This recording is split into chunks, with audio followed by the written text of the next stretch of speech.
Hey, what's going on, everybody? Welcome to my Logan Lucky movie review. Alright, so Logan Lucky was directed by Steven Soderbergh, and Steven Soderbergh is, looking him up on IMDb. He's one of those names that I've heard plenty of times before, and I can never actually remember what he's done. Um, he's done some movies that I've really liked. I think he's better known for his Ocean series, Ocean's 11, Ocean's 12. I actually don't like those movies.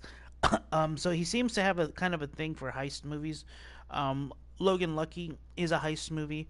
Other movies this guy's done, which I love. I loved Aaron Brockovich, and I loved Traffic. Traffic is one of my favorite movies. I think that's an A+ movie, and Aaron Brockovich is really good too. This movie was directed by, or not, excuse me, not directed. It was written by Rebecca Blunt, which looking her up, I think this is her first movie, which is good. Good, it's a well done movie. Um, Channing Tatum's in this, Adam Driver and Daniel Craig. The other girl who's in it, I think she was the girl from The Wedding Crashers.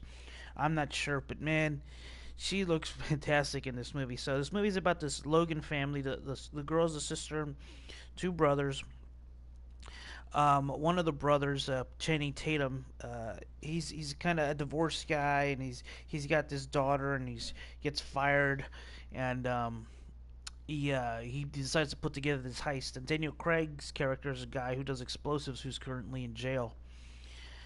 So Adam Driver plays his brother, who's got one arm because he got blown off in Iraq.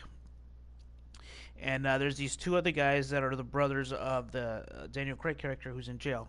Anyway, I don't want to get too much into the entire plot.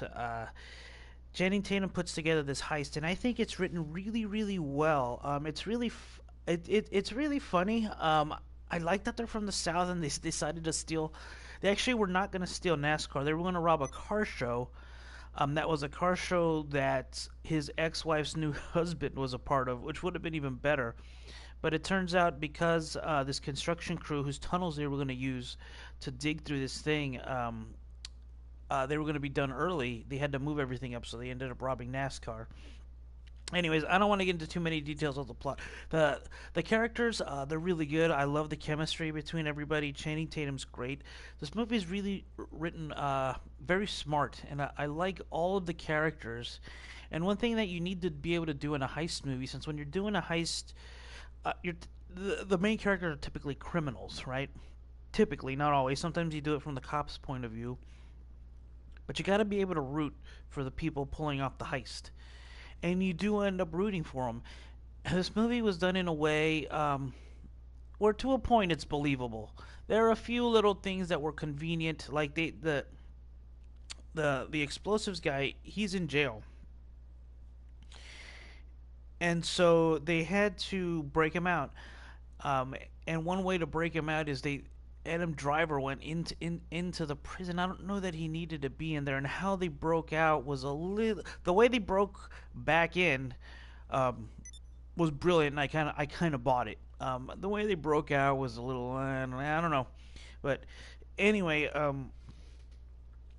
I thought there were some really funny moments, and man, there me myself as a divorced guy with a kid who lives off with his ex. I was really able to relate to Channing Tatum's character. He's a guy who doesn't have much money. Not in that sense, but in the sense of him not having his kid around.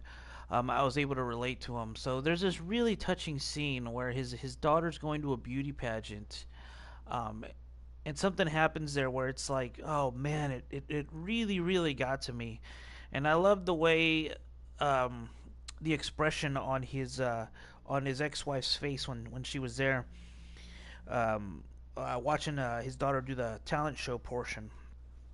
Um, yeah, you really root for these guys, man, because you've got a vet, you got a hardworking coal miner who wants to do right by his daughter.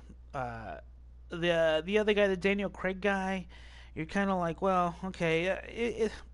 There's a thing with like thieves and people who rob banks now. I think, especially over the past 10 years, where it's like, well, are the thieves really the crooks, or are the banks the crooks? And that's another thing that Hell or High Water really touched on. Well, I thought this movie had some really clever humor. It had some really, really smart jokes. And the fact, I think they played up on the fact that these people are, quote unquote hillbillies, not to be offensive, but they played on that to make you think like, oh, people who speak and act a certain way, you think that they're stupid. But really, that's just kind of how they behave. That has nothing to do with your intelligence, man. I've learned that over the years. I was this kid from L.A. I kind of thought anybody who talks a certain way or whatever, they're stupid. That is not the case. That is not the case at all. Doesn't matter where you grew up. There's stupid people in the big city. There's stupid people everywhere. There's smart people in big cities. Smart people like that. Just because some people are a little more socially sophisticated or whatnot or more polished has nothing to do with your actual intelligence, man. And I like that they spun that on its head over and over, and they did it in a way that was clever and in a way that was funny. And yeah, Soderbergh, man, this was a really good movie. Well above average. I was gonna give it up in the high 80s, but I kind of slept over it, slept on it. And then I was like thinking, like low 80s, but I think it's like a high 70s movie. It's almost right there. I kind of did want to give it low 80s, but I don't know. Yeah, maybe. Yeah, you know what? There were some really touching scenes, and I was not expecting that from this movie. And the guy, the Logan brother that's played by Channing Tatum, um, man, I really was rooting for him the whole time. And there's some scenes where like they kind of build tension, um, where you think like, oh, it's over, it's over, it's over. And I do like heist movies where they go back and use that trope. I think it's a Soderbergh trope, if I remember correctly, because I think he does that same thing in his Ocean's movies, where this is what you think happened, right? You see that, and then it does little flashbacks and shows you kind of what was really going on. Um, and the way it was planned was almost like I believe like this heist like this, you could pull this off if these circumstances were to happen. I felt that. Um, so yeah, you know what? I think I'm gonna give it in the low 80s. I'm gonna sum up my review here. Um, uh, oh, and I didn't use my one-word summary. Yeah, sorry, I got a little excited. Anyway, I would say in one word, this movie it's actually endearing, an endearing film. Yeah, I liked all of these characters, man. Um, and you know what? There were some cameos by Seth MacFarlane that I was not expecting. I didn't know he was in the movie, and it was great to see Hilary Swank back on the big screen. I haven't seen her in years. I think the last time I saw her was uh oh gee, I don't think it was $1 million. Was it $1 million Baby? I don't know. I think she's got 2 Academy Awards. I don't know, man, but I'm glad to see her back. She's an incredible actress.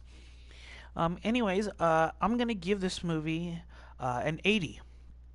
80, well above average. I was gonna go like high 80s, then I thought 79, 77, but it's there's so many people you like, and that little girl. Oh man, that little girl, she is so adorable in this movie, and she is so adorable, and she does such a good job.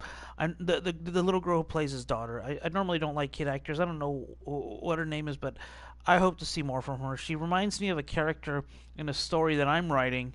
Um, just the way her entire look, her face, like her kind of her size and everything, her hair, exactly how I envisioned this character in this screenplay I'm actually working on would be. And she was just adorable. Even the accent, everything. It's a southern character, little girl, part of this other thing. Anyway, not here to talk about that. But yep, I'd give this movie an 80. Let me know what you guys thought of this movie. Put your comments below, like and subscribe, and I will see you guys later. All right, bye.